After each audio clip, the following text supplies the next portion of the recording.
آج ہم مسلمان من حیث الامت قرآن سے اعراض کر چکے ہیں. انفرادی زندگی میں قرآن پہ عمل نہیں ہے. اجتماعی زندگی میں بطور قانون کے ہم نے قرآن کبھی نافذ نہیں کیا.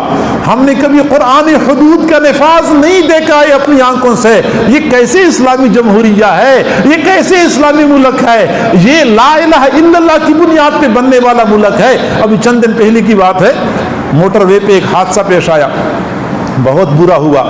ہر مسلمان بلکہ ہر پاکستانی کو افسوس ہے کہ ایسا نہیں ہونا چاہیے تھا, لیکن غیظ و غضب میں آ کے ہمارے حکمرانوں نے بہت زیادہ غصے کا اظہار کیا کہ اس کو سر عام پھانسی دینی چاہیے اور اس کو فلاں سزا دینی چاہیے اور فلاں سزا دینی چاہیے.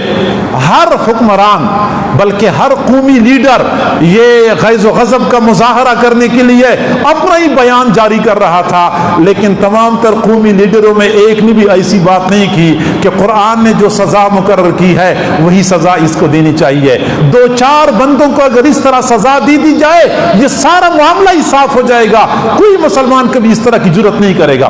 وہ حدود اللہ کا نفاذ جس کی وجہ سے معاشرے میں جان محفوظ بننی تھی, میری بیٹیوں اور بہنوں کی عزت محفوظ ہونی تھی, مال محفوظ ہونا تھا, ہم نے ان حدود اللہ کو پس پوچھ ڈال دیا, لہٰذا ہم پر ذلت مسلط ہو گئی. یہ کوئی پہلا واقعہ تو نہیں ہے, یہ کوئی پہلا واقعہ تو نہیں ہے. نہ 6 سالہ 5 سالہ بچی کی عزت محفوظ, نہ 80 سالہ خاتون, یعنی انہی دنوں میں نے پڑھا, باقاعدہ خود پڑھا ہے کہ 86 سالہ خاتون کے ساتھ بھی زیادتی کی گئی.